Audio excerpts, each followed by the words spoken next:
वज़ीर इत्तलात खैबर पख्तूनख्वा शौकत यूसुफ सही से तो हम बात करेंगे। बहुत अफसोस के साथ ये कहना पड़ रहा है कि इस साल भी मुल्क में एक से ज़्यादा ईदें हो रही हैं। आपकी हुकूमत ने तो आज ईद मनाने का ऐलान कर दिया है।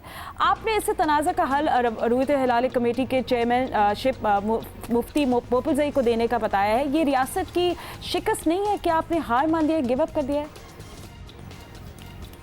जो जहाँ तक मुफ्ती पोपल ज़ई साहब का ताल्लुक़ है, ये तो मैंने लाइटर मूड में कहा था। उन्होंने मुझे पूछा कि इसका हल क्या है। हल तो बड़े बताए गए हैं, लेकिन ये हल रह गया था। मैंने कहा जी एक हल ये भी हो सकता है कि अगर मुफ्ती पोपल ज़ई साहब को चेयरमैन बना दिया जाए तो शायद मसला हल हो जाए, लेकिन वो डिपेंड करता है कि वो आगे जाके क्या करेंगे। लेकिन मेरी अपनी राय थी, मैंने दे दी, और उसके बड़े फॉलोअर्स हैं। ऐसा नहीं है कि मुफ्ती मुनीब साहब को मानने वाले भी काफ़ी लोग हैं। अभी आप देखें फाटा के 7 अजला हमारे साथ आ गए हैं। इसके अलावा मर्दान है, सवाबी है, चारसदा, पेशावर, नौशहरा, ये वो इलाके हैं जहाँ पे लोग उनके ऐलान पर रोज़ा भी रखते हैं, उनके ऐलान पर ईद भी करते हैं। तो ये हमारे लिए तो एक मुस्तकिल मसला है कि हम एक गली में ईद हो रही है, दूसरी गली में रोज़ा है, लोगों ने रखा है, तो हमारे लिए एक मुस्तकिल प्रॉब्लम आ रहा है।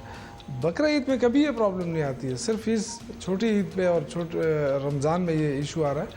तो मैंने इसका हल अपने उससे बताया है। हो सकता है कि इससे मसला हल हो जाए। अगर इससे मसला हल होता है तो मेरे ख्याल से किसी को एतराज़ नहीं होना चाहिए। अच्छा, शौकत यूसुफ से आपने कहा कि मुफ्ती मुनीबुर रहमान को अब रुयत हिलाल कमेटी से हटा दिया जाए और मुफ्ती पोपल ज़ई को लगा दिया जाए। अब इससे क्या मसला हल हो जाएगा? क्योंकि अगर देखा जाए तो मुफ्ती पोपल ज़ई जो हैं, हमेशा से ये होता है कि वो पहले ऐलान कर देते हैं और वो कहते हैं कि उनके पास शहादतें आई हैं।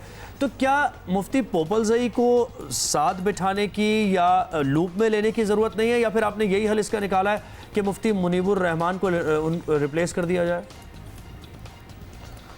देखिए, मैं मुफ्ती मुनीब साहब मेरे लिए बड़े काबिल एहतराम है। मैं तो उनकी बड़ी इज़्ज़त करता हूँ और हमेशा उससे रोज़ा रखता हूँ। और उनके, क्योंकि हमारा पूरा जो मलकन डिवीज़न है, हज़ारा डिवीज़न है, साउदर्न में खुद मेरा ताल्लुक़ भी मलकन से, तो हम तो वफाक के साथ ही रोज़ा रखते हैं, वफाक के साथ ही चाहे कुछ भी हो जाए ईद करते हैं। लेकिन एक मसले का हल तो होना चाहिए ना। मैं पेशावर पे रह रहा हूँ, लेकिन इर्द गिर्द जो है कोई रोज़ा रख रहा है, कोई ईद कर रहा है, तो इसका हल तो होना चाहिए ना। और हल 2-3 हल हो सकते हैं। देखिए, इस वक्त मैं ये नहीं कह रहा हूँ, मुफ्ती मुनीब साहब की बड़ी खिदमत है रुयत हिलाल के लिए, उनकी बड़ा टाइम दिया उन्होंने। लेकिन हर चीज़ का अपना एक रिटायरमेंट का भी वक्त होता है। अगर वो रिटायरमेंट ले सकते हैं, आराम करना चाहते हैं, तो इसमें क्या बुराई है? कोई और आगे आ जाए, देख ले, तो शायद हो सकता है इशू हल हो। मैं ये नहीं कह रहा कि यही वाद हल है, और हल भी हो सकते हैं, साइंस का तरीका भी है। और लेकिन ये मेरी अपनी ज़ाती राय थी कि अगर मुफ्ती मुनीब साहब रिटायरमेंट ले लें या आराम कर लें, और हो सकता है किसी और को चांस दे दे, वो उससे पूरी कौम मुत्तफिक हो जाए।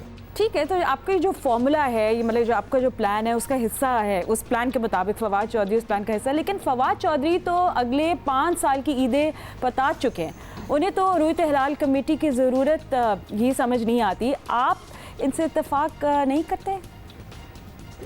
देखिए, मेरा कहने का मकसद फवाद चौधरी साहब नहीं था। मेरे कहने का मकसद ये था कि अगर एक और मतलब रुयत हिलाल कमेटी या सरनो तश्कील दे दी जाए, और उसमें साइंस एंड टेक्नोलॉजी और मौसमियात वालों को भी रखा जाए, तो अच्छी बात है। चाहे उसमें फवाद चौधरी साहब को लिया जाए, उनके महकमे से किसी को एक्सपर्ट को लिया जाए। लेकिन साइंस ने बड़ी तरक्की कर ली है, बहुत दुनिया आगे जा रही है। आप देखें, पूरी दुनिया के अंदर एक ही दिन ईद, एक ही दिन रोज़ा होता है। सिर्फ पाकिस्तान में, वो भी खैबर पख्तूनख्वा के अंदर, वो भी सेंट्रल खैबर पख्तूनख्वा के अंदर ये इशू आ रहा है। तो इसका हल होना चाहिए, क्योंकि बड़े अरसे से हम सफ़र हो रहे हैं, और जब से हमारे पास फाटा मर्जर हुआ है, 7 अजला वो भी शामिल हो गए। तो अब आधे खैबर पख्तूनख्वा के अंदर ईद होगी, आधे खैबर पख्तूनख्वा के अंदर रोज़ा होगा। इसलिए हम कह रहे हैं कि इसका हल होना चाहिए। अच्छा, ये कहिएगा कि पिछले सालों में तो तहरीक इंसाफ की खैबर पख्तूनख्वा में हुकूमत थी, आपका ज़ाहिर इख्तियार वहीं तक था, लेकिन अब आपकी वफाकी हुकूमत भी पाकिस्तान तहरीक इंसाफ की है। तो कोई तदबीर ऐसी नहीं हो सकती, कोई हिकमत अमली ऐसी नहीं हो सकती कि आप सबको बिठाएं, जहाँ जहाँ डिफरेंस ऑफ ओपिनियन है उनको उनसे बैठकर बात करें और एक ईद मुल्क में हो? क्या ये अच्छा नहीं होगा? इसके लिए कोई कोशिश करने जा रहे हैं? मैं अगेन कहूँगा, मुफ्ती मुनीब से मेरे लिए बड़े काबिल एहतराम है। अगर मेरी वजह से उनको तकलीफ़ हुई है तो मैं माजरत चाहता हूँ, लेकिन मेरा हरगिज़ मतलब उनकी दिल आज़ारी नहीं है। लेकिन इस कौम को एक कौम बनाना है। हम देखें कई दफ़ा ऐसा हुआ है कि मुफ्ती पोपलजई साहब, जबकि मैंने उसको कभी फॉलो नहीं किया, लेकिन कई दफ़ा उन्होंने चांद देखने का फ़ैसला किया, वो दुरुस्त निकला। बाद में पता चला कि जी वाकई चांद यही था जो उन्होंने देखा है। कई दफ़ा ऐसा हुआ है कि रमज़ान ईद के लिए उन्होंने चांद देखा है, हमने नहीं मनाई, ईद नहीं मनाई, लेकिन बाद में पता चला कि जी उनका बिल्कुल ठीक था उनका। और कई दफ़ा ऐसे हुआ है कि हमने रोज़ा उनके कहने पे नहीं रखा, लेकिन हमें ईद उनके कहने पे करना पड़ी क्योंकि चांद बड़े वाज़ह था, वो चांद बड़े वाज़ह तौर पे नज़र आ रहा था। तो ये जो चीज़ें हैं, इस पर मेरे ख्याल से किसी को इसको पर्सनल नहीं लेना चाहिए, किसी को इसको किसी मसलक के साथ नहीं अटैच करना चाहिए। हम सारे पाकिस्तानी हैं, सारे मुसलमान हैं, और मैं सिर्फ इस गुजारिश ही करता हूँ कि एक ईद होनी चाहिए पूरे मुल्क के अंदर, एक ही रोज़ और एक ही दिन जो है हमारा रोज़ा होना चाहिए पूरी दुनिया के अंदर। ये अगर हम अपना निज़ाम ठीक नहीं कर सकते तो फिर मेरे ख्याल से सऊदी को फॉलो करें।